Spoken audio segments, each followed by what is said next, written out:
Olá, meu nome é Alfredo e neste vídeo demonstraremos que o conjunto dos números reais tem o mesmo tamanho que o conjunto das partes dos números naturais. Lembrando o que significa o conjunto das partes, é o conjunto de todos os subconjuntos do conjunto dado, no caso, os números naturais. Para demonstrar essa igualdade, vamos estabelecer uma função bijetora entre os dois domínios. Nesse caso, vamos inicialmente retomar algo da série sobre como comparar infinitos, em que demonstramos que o conjunto dos números reais ele tem o mesmo tamanho que qualquer fragmento dos conjunto dos números reais, né? Qualquer intervalo aberto de números reais. Por exemplo, o intervalo entre 0 e 1. E, além disso, vamos pensar os números entre 0 e 1, que são os números 0, alguma coisa, os números decimais, e vamos tratar eles na sua representação binária. Aqui em cima você vai ver uma referência para um vídeo onde eu explico rapidamente o que é a representação binária de números. Então, vamos considerar os números 0, uma sequência de dígitos 0 e 1, como o exemplo que está aí, né? Esses dígitos estão na sua representação binária. A primeira coisa que nós vamos fazer para estabelecer essa relação é pensar um subconjunto qualquer, digamos um subconjunto A, dos números naturais. A gente vai, então, imaginar um modo de visualizar o que seria um subconjunto A. Veja só, se a gente escreve todos os números naturais, por exemplo, 0, 1, 2, 3, 4 e assim por diante, nós podemos dizer que o subconjunto A é simplesmente uma forma de assinalar sim e não para cada um desses elementos, sendo sim assinalar, dizer que o elemento pertence ao conjunto A e não que o elemento não pertence ao conjunto A. Nesse caso, então, a gente teria, né, nesse exemplo, a gente teria que o 0 pertence ao A, o 1 não, o 2 sim, o 3 sim, o 4 não, e assim por diante. Nesse caso, quem que seria o A, agora escrevendo ele como um conjunto? Seria o conjunto que contém o 0, o 2, o 3 e assim por diante. Certo? A gente não sabe como assinalou sim ou não mais para frente, mas não tem problema, né? A gente coloca 3 pontinhos para referenciar.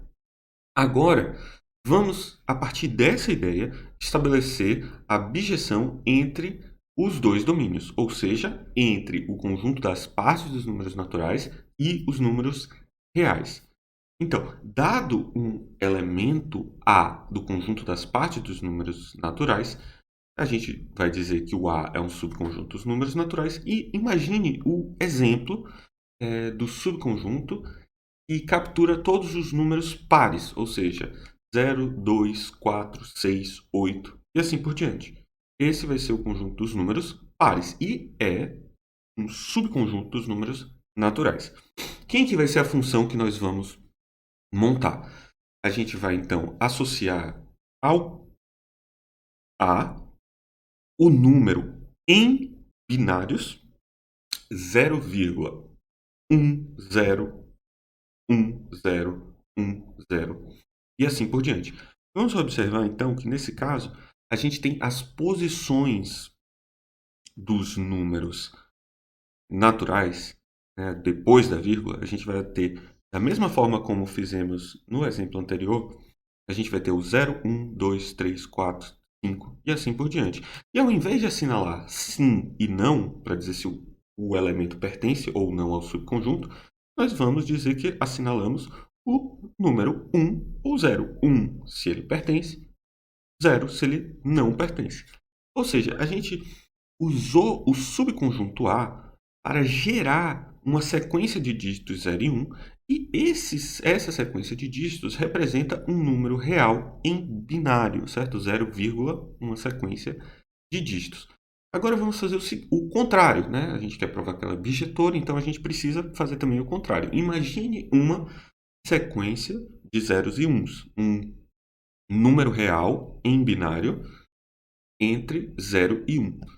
Né? Nesse caso, vamos tomar o número 0,011,011,0 e assim por diante. Poderia ser, claro, qualquer sequência de zeros e 1, mas eu estou tomando sequências que têm um padrão para que a gente possa entender o conceito. Nesse caso, veja, se nós observarmos o que está acontecendo, estamos assinalando que o 0 não está o conjunto, o 1 está no conjunto, 2 está no conjunto, 3 não está. 4 está, 5 está, 6 não está. 7 está, 8 está, 9 não está. Então, esse número representa o subconjunto dos números naturais, dentro da ideia da nossa função, o conjunto 1, 2, 4, 5, 7, 8 e assim por diante.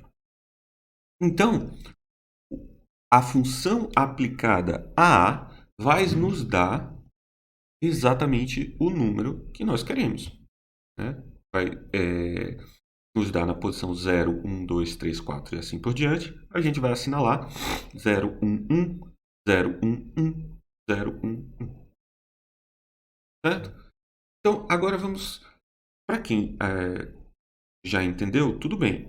Mas vamos fazer de modo explícito. Vamos trabalhar um pouco em como fazer isso de modo matematicamente preciso. Certo? O entendimento de como funciona essa função já está dado aqui, mas vamos explorar um pouco como que seria fazer essa função de um modo explícito. Então, para fazer isso, nós vamos começar descrevendo uma função de duas variáveis que pega o subconjunto A e um número natural e ela associa ao número 0 se n, o número natural, não pertence ao A, e ela associa a 1 se o número natural pertence a A. Certo? Exatamente a ideia de que pertencer ao subconjunto significa associar a 1 e não pertencer significa associar ao 0. Como que a gente vai agora montar a nossa função? Vamos usar a função s e gerar uma soma infinita, certo? Um somatório infinito para representar o nosso número real. Então, f da minha função a vai ser o s de a0, certo? Para o primeiro dígito, e multiplica 2 elevado a menos 1, né? Porque seria o primeiro dígito depois da vírgula. Então, a gente vai colocar que vai ser 1 sobre 2 elevado a 0 mais 1, certo? Representei o 2 elevado a menos 1 como 1 sobre 2 elevado a 0 mais 1, para ficar claro que estamos somando 0 com 1 mais 1, certo? Então, nesse caso, isso vai nos dar o primeiro dígito da nossa sequência de números reais. E a gente vai seguir no mesmo padrão. Vai ter, então, o S de A1, né?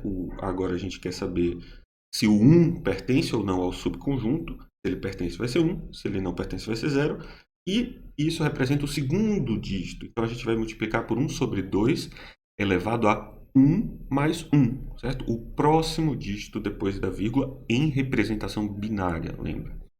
E a gente vai seguir com esse padrão, S de A2 vezes 1 sobre 2 mais 1, e assim por diante.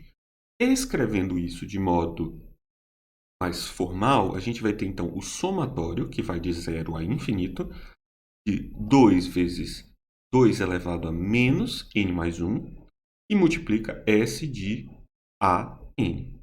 Essa é a função que retorna exatamente aquilo que descrevemos de modo um pouco mais diagramático, o que nós fizemos anteriormente. E essa função é uma função bijetora.